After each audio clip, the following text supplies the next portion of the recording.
La primera vez que Lila escuchó el eco, pensó que era el viento jugando con los acantilados del cañón.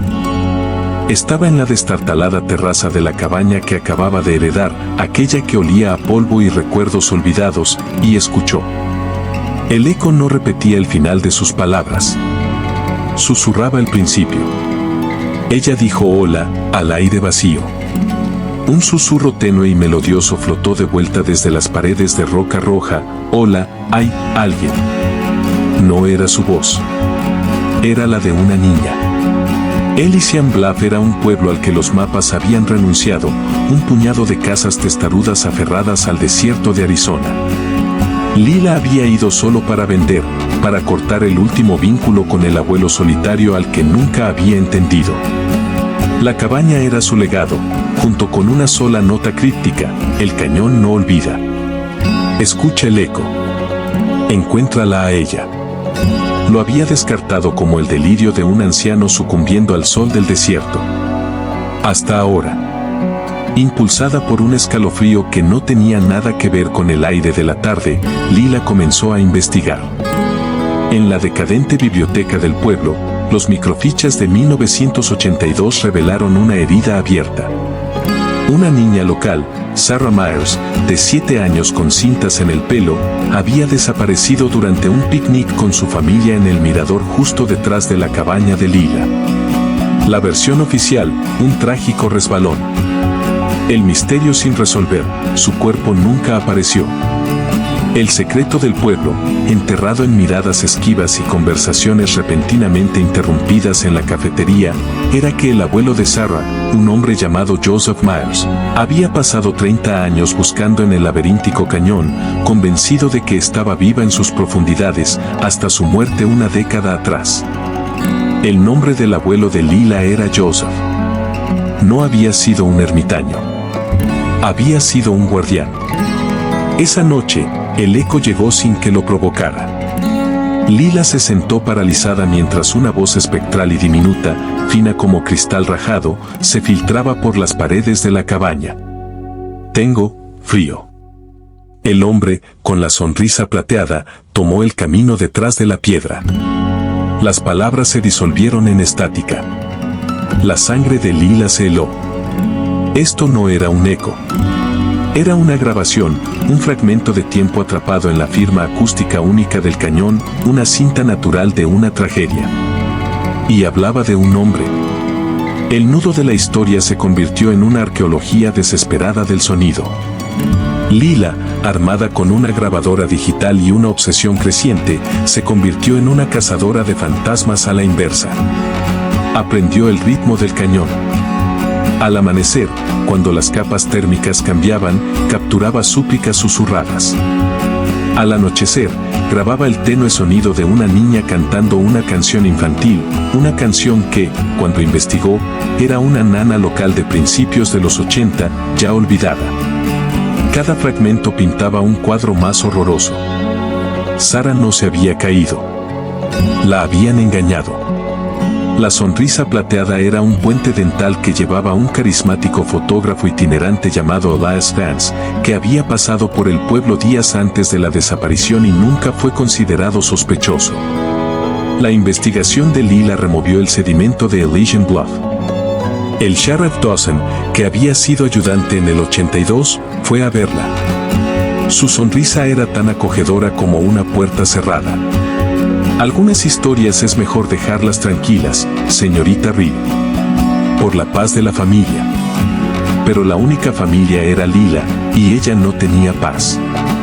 Los diarios de su abuelo, escondidos bajo una tabla del suelo, revelaron la obra de su vida, cartografiar los fantasmas sónicos del cañón, creyendo que si podía unir el eco, podría probar que no fue un accidente.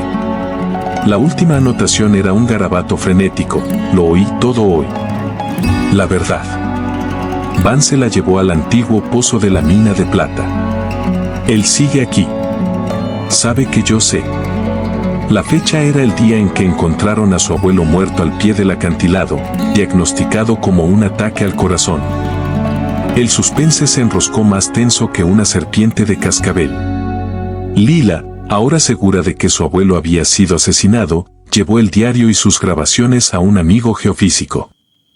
El análisis fue concluyente, los ecos no eran aleatorios, eran residuos auditivos de eventos traumáticos específicos, más fuertes cerca de la entrada sellada de la agotada mina de plata Comstock.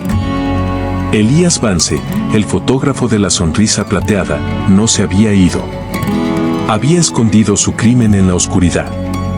Enfrentar al sheriff con la evidencia fue un error catastrófico. La máscara campechana de Dawson se hizo añicos. La sonrisa plateada no era solo de Vance. En un nuevo fragmento de eco, corrupto, Lila escuchó la voz de un Dawson más joven, teñida de pánico. Elías, dijiste que no recordaría. El sheriff no era un incompetente, era un cómplice. La desaparición había financiado su ascenso, un esquema de chantaje que salió horriblemente mal. Y ahora, Lila era el nuevo cabo suelto. El desenlace no ocurrió en un tribunal. Estalló en el silencio del desierto. Atraída al pozo de la mina de noche por un mensaje falsificado, Lila no encontró respuestas, sino al sheriff Dawson, de pie frente a la oxidada puerta de hierro, con una pala en la mano y desesperación en los ojos. Deberías haber vendido la cabaña y haberte ido, gruñó, las estrellas como testigos fríos arriba. Confesó entre ráfagas entrecortadas, justificando una vida de culpa, como Vance era su cuñado, como se suponía que era un plan de rescate que se descontroló, como la niña vio su rostro, como la mina era el único lugar. Mientras él avanzaba, Lila hizo lo único que podía. Levantó su teléfono, no para pedir ayuda, sino para reproducir el archivo de audio final y compuesto que había creado, un bucle escalofriante y continuo del pasado. Los gemidos de Sarah, las palabras engañosas de Vance y la propia voz joven y aterrada de Dawson, resonando alrededor de las paredes del cañón. Elías, dijiste que no recordaría. El sonido lo quebró. Retrocedió tambaleándose, llevándose las manos a los oídos, como si los fantasmas mismos se hubieran materializado.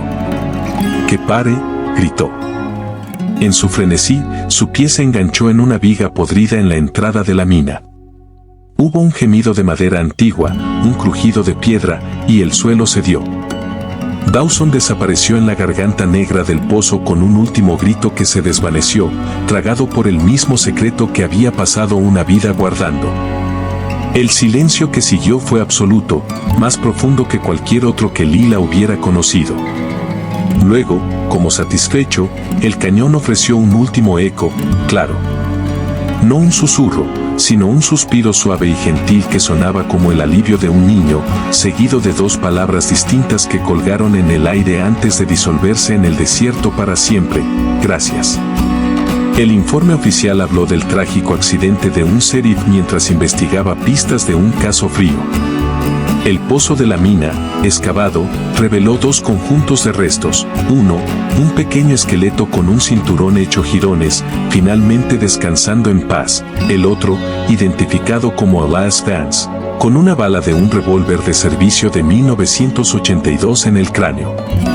Lila no vendió la cabaña. Se queda, a veces, en las tardes tranquilas. Nunca vuelve a escuchar el eco. Pero en la paz profunda de Elysian Bluff, sabe que algunos silencios no están vacíos. Están llenos, por fin, de paz.